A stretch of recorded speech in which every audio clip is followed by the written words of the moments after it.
అందరికీ నమస్కారం. మంత్రి నారా లోకేష్ గారి ఫోటో ఇప్పుడు ద వీక్ అనే కవరేజ్ పై చీఫ్ ఆఫ్ ది జాబర్స్ అన్నట్లు కూడా వేయటం జరిగింది. సో దాని గురించి ఒకసారి డీటెయిల్ గా తెలుసుకుందాం. ప్రస్తుతం స్టూడియోలో జర్నలిస్ట్ జగదేవ్ ఉన్నారు. వెల్కమ్ చెప్దాం.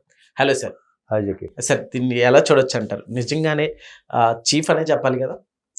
ఆ చీఫ్ ఆఫ్ జాబ్ క్రియేటర్ అని cover page IT minister Lokesh అని రాసింది. అది దాంతో పాటు మ్యాటర్ కూడా ఏంటంటే హైదరాబాద్ కి ఏదైతే జాబ్ క్రియేటర్ ఐటీ హబ్ గా మార్చడానికి కీలకంగా చంద్రబాబు నాయుడు గారు మారారో, ఇప్పుడు వాళ్ళ తనయుడు లోకేష్ ఆ విధంగా అమరావతిని కానీ వైజాగ్ని కానీ అలా చేయడానికి కీలక భూమిక పోషించారు అనే దాని కవర్ స్టోరీ. అంటే నిజంగా లోకేష్ గారు తనను తాను మలుచుకున్న వైనం, తనను తాను తీర్చిదిద్దుకున్న వైనం చూస్తే చాలా ఆశ్చర్యంగా అనిపిస్తుంది. కరోనా ముందు నారా లోకేష్ ఎలా ఉన్నారు, ఆఫ్టర్ కరోనా నారా లోకేష్ ఎలా మారారు మీరు ఒక్కసారి అబ్జర్వ్ చేయండి. స్వయంగా ఆయనే చాలా ఇంట్రెస్ట్ లో చెప్పారు, because of his better of. అతని యొక్క శ్రీమతి నారా బ్రాహ్మణి గారు కరోనా టైంలో అందరూ ఇంటి పట్టునే ఉన్నాం. సో ఆ టైంలో లేదు, మీరు ఒక ప్రజల్లోకి వెళ్ళబోయే, రేపు ప్రజల మధ్యలో ఉండబోయే, ప్రజల కోసం తిరుగుతూ ఉండే ఒక యువ నాయకుడిగా మీరు మారబోతున్నారు. దానికోసం మీరు ఏం చేయగలరు అనేలాగా తన డైట్, ఆహారపు అలవాట్లు, నిద్ర దగ్గర నుంచి, బుక్స్ చదివే దగ్గర నుంచి, మాట్లాడే విధానాల గురించి అన్నీ ఒక్కొక్కటిగా సజెస్ట్ చేస్తూ చేంజ్ చేస్తూ వచ్చి ఈయన కూడా దాన్ని ఆకలింపు చేసుకున్నాడు, చేంజ్ చేయడు. 2019 నుంచి 24 మధ్యలో జగన్మోహన్ రెడ్డి గారి ప్రభుత్వం ఉన్నప్పుడు కరోనా వరకు, అంటే 19, 20, 21 వరకు కూడా ఆయనకు పప్పు, ఆయనకు మాట్లాడడం చేత కాదు, ఆయన తండ్రి ముఖ్యమంత్రి కాకపోతే, ఆయన తండ్రి ఒక పార్టీకి అధ్యక్షుడు కాకపోతే ఈయన ఒక కార్యకర్తగా కూడా పనికిరాడు, మాట్లాడడం చేత కాదు అని రకరకాల ఎన్ని ట్రోల్సేలు అన్నీ చేశారు. ఆఖరికి లోకేష్ గారు కన్న తల్లిని కూడా విడిచిపెట్టలేదు. అసెంబ్లీ సాక్షిగా అవమానం జరిగింది. మీకు ఎవరైనా మీరు మదర్ అంటే ఊరుకుంటారండి? ఎవరు మన తోటి ఫ్రెండ్ని ఏమనంటేనే మనం ఊరుకోం. కానీ ఎంత సంయమనం పాటించాడు, ఎంత చాకచక్యంగా కౌంటర్లు వేశాడు. ఒకసారి ఒక కౌంటర్లో ఆయన ఆడంగోడు టైపు ఆయనే మాట్లాడతాడని చెప్పి ఈ మాజీ మంత్రి రోజా గారు ఒక కామెంట్ చేశారు, లోకేష్కి నేను చీర పంపిస్తాను, పంపించి తల్లి, నా ఆడబిడ్డగా నువ్వు పంపిస్తున్నావు, నేను తీసుకుంటాను ఖచ్చితంగా. అది కదా రిసీవింగ్ అంటే. ఇప్పుడు ప్రధాని మోదీ గారికి ఏమన్నారు, ఒక ఛాయ్ వాళ్ళ వాడు నాకు చెప్పడమా అన్నట్టుగా విమర్శించాడు ఒక ఎంపీ. నిజమే, నేను ఒక ఛాయ్, నన్ను బాగా గుర్తు చేశారు, ఆ రోజులు ఎంత బాగుండేవి, ఒక ఛాయ్ రోజుకి ఒక 20-30 టీలు అమ్మితే నాకు ఎంత వచ్చేది, నేను ఎంత హ్యాపీగా, మా అమ్మకి ఎంత ఇచ్చేవాడిని, నేను హ్యాపీగా ఉండేవాడిని, నా తండ్రి కష్టానికి నేను కూడా తోడ్పడ్డాను, ఆ రోజులు గుర్తు చేసినందుకు చాలా హ్యాపీ. అండ్ మోర్ ఓవర్ ఒక ఛాయ్ వాలా వాడు ఈ రోజు భారత ప్రధాని అయ్యాడంటే అది the credit goes to BJP party. కానీ ఎంత చాకచక్యంగా చెప్పాడు. సేమ్ స్టోరీ అబ్రహం లింకన్ గారికి కూడా అదే జరిగిందంట.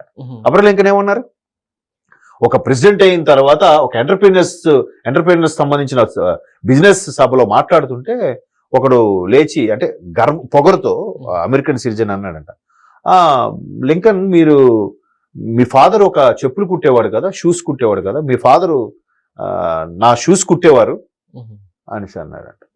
అని చెప్పి ఒక వెటకారంగా, అంటే నువ్వు ఒక ఆఫ్టర్ ఆల్ చెప్పులు కుట్టేవాడు కొడుకు కదా అని మాట్లాడితే ఈయన ఒక్కసారి కాసేపు సైలెంట్ గా ఉండిపోయి, అంటే అవమానకరంగా ఒక అమెరికా లాంటి దేశానికి ప్రెసిడెంట్ గా ఉన్న లింకన్ ని ఆ మాట అన్నాడంట. అంటే ఆయన ఒక్కసారి కాసేపు మౌనం వహించి, very thankful to you sir, మీరు ఈ సందర్భంగా ఈ సభ, ఇంతమంది పెద్ద మనుషులు ఉన్న ఈ సభలో నా తండ్రిని గుర్తు చేశారు, నాకు నా తండ్రి పేరు నీకు సందర్భంగా నేను చెప్పుకుంటున్నా.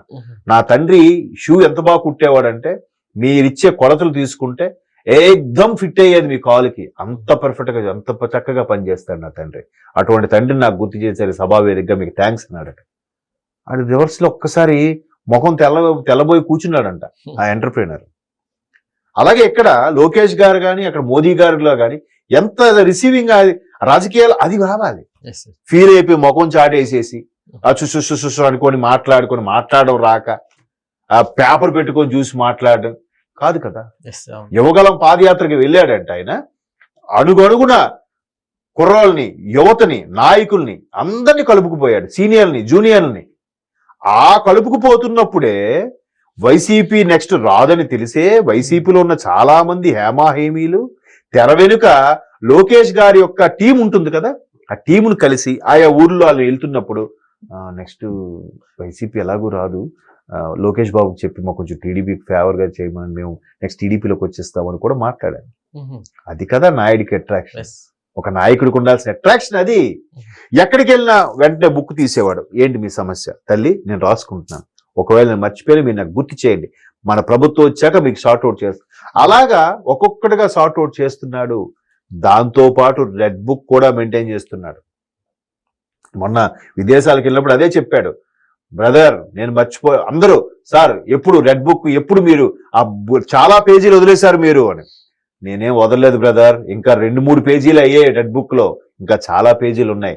నా తల్లిని అన్నవాడికి, మన ఆంధ్రప్రదేశ్ అన్నవాడికి ఎవరిని విడిచిపెట్టే ప్రసక్తే లేదు, చట్టం తను పని చేసుకుంటుందని కూడా చెప్పాడు. మరొకసారి పునరుద్ఘాటించాడు ఆయన. సో ఇప్పుడు జగన్మోహన్ రెడ్డి గారు ముఖ్యమంత్రిగా ఉన్నప్పుడే ప్రధాని మోదీని కలవడానికి వెళ్తే ఒక్కోసారి అపాయింట్మెంట్ దొరికేది కాదు, వెనక్కి తిరిగి వచ్చేసేవాడు ఈయన. ఒకసారి లాస్ట్ లో చూసాము 23లో ఎప్పుడో.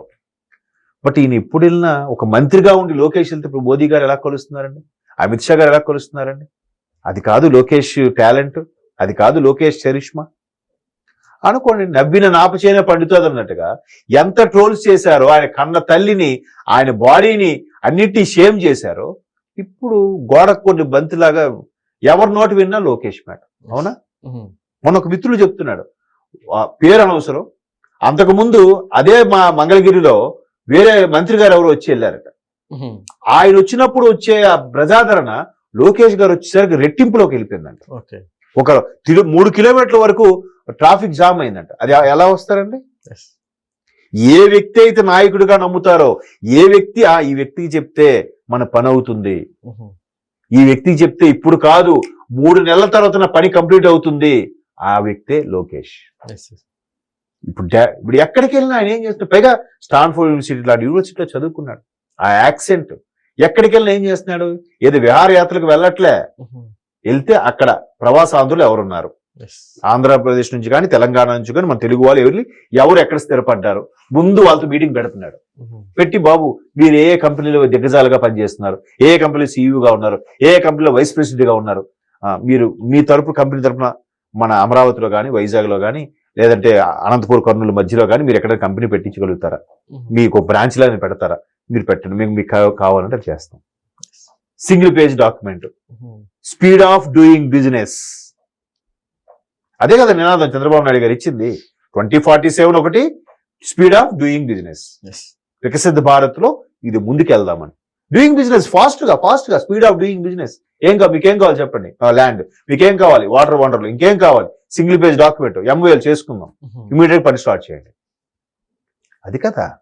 అలా పథకాలు అన్ని పెట్టే బదులు ఇది ఎవరి కాలు మీద నిలబెట్టేలా చేస్తే ఇంకా పథకాలు ఎందుకు అవసరం లేదు వాడికి. ఎవడు లైఫ్ లాంగ్ వీడి పేరు చెప్పుకుంటాడు కదా, మా కాలు మీద మేము నిలబడుతున్నారా, గవర్నమెంట్ తో సంబంధం లేదు, ఆ చిల్లర వాటితో పట్టించుకునే అవసరం లేదు. అది నాయకుడి లక్షణం.